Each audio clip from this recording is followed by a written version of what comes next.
Hello and welcome to Best WP7 Games. Today we're looking at IonBall, a Breakout clone, one with some interesting differences.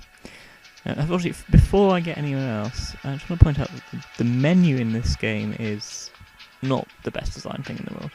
See, the only way to control it is to scroll that ball up and down and change options left and right, which, for one thing, if you hit diagonals you can find yourself accidentally changing options without meaning to, which is quite annoying.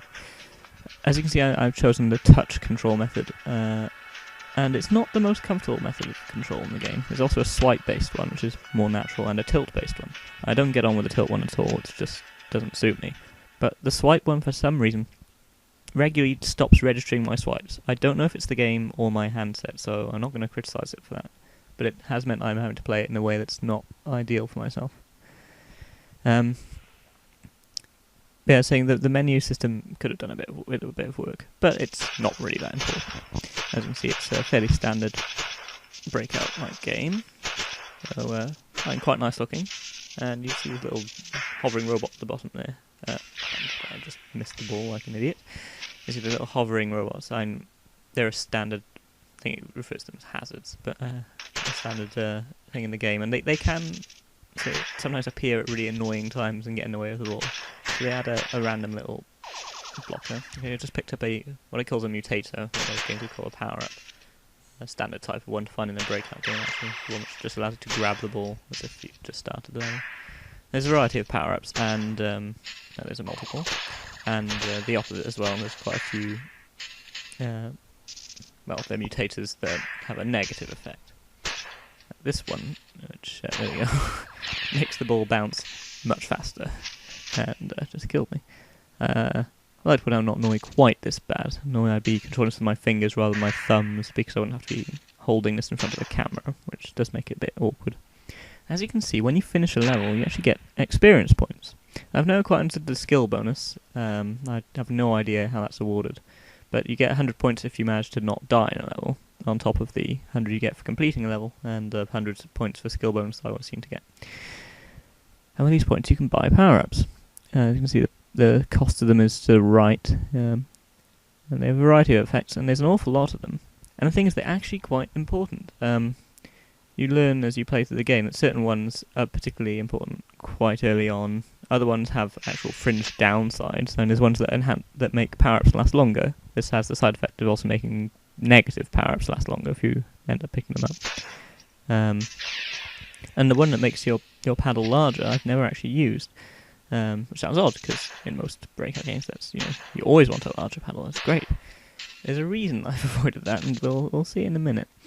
But for now, because I didn't get a perfect in the first level, I didn't get to have enough points to upgrade it the way I normally would at this stage, which is to increase the power of the ball, which would mean it would do twice the damage. Meaning those little blue blocks in the middle, which take 2 hits normally, I would be able to take out in 1 hit. And if you saw that, I just picked it up. I used the power up a little bit earlier, which put a force field on the bottom of the screen, so I didn't actually have to touch the ball. Of course, when I actually missed the ball, it was well after that.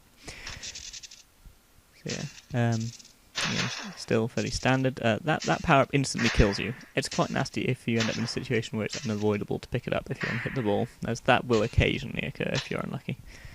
But always a small amount of luck in these games, I guess, so that's reasonable enough. That's it. Fairly standard. It's nicely presented.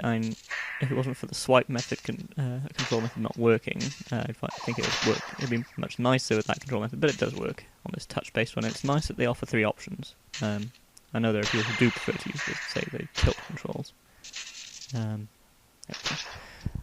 Right.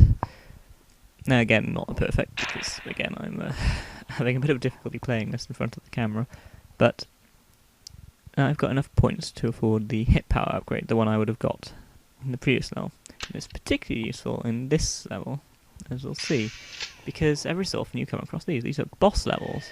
This boss is called Centurion. It's one thing I like, actually, that all the levels are named.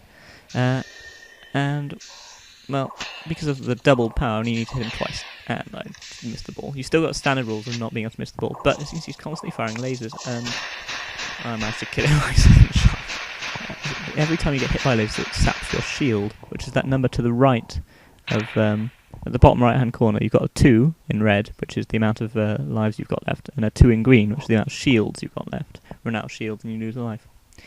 Anyway, that's IonBall. The full game is much longer, it's 35 levels, and it's available on the marketplace for £1.99.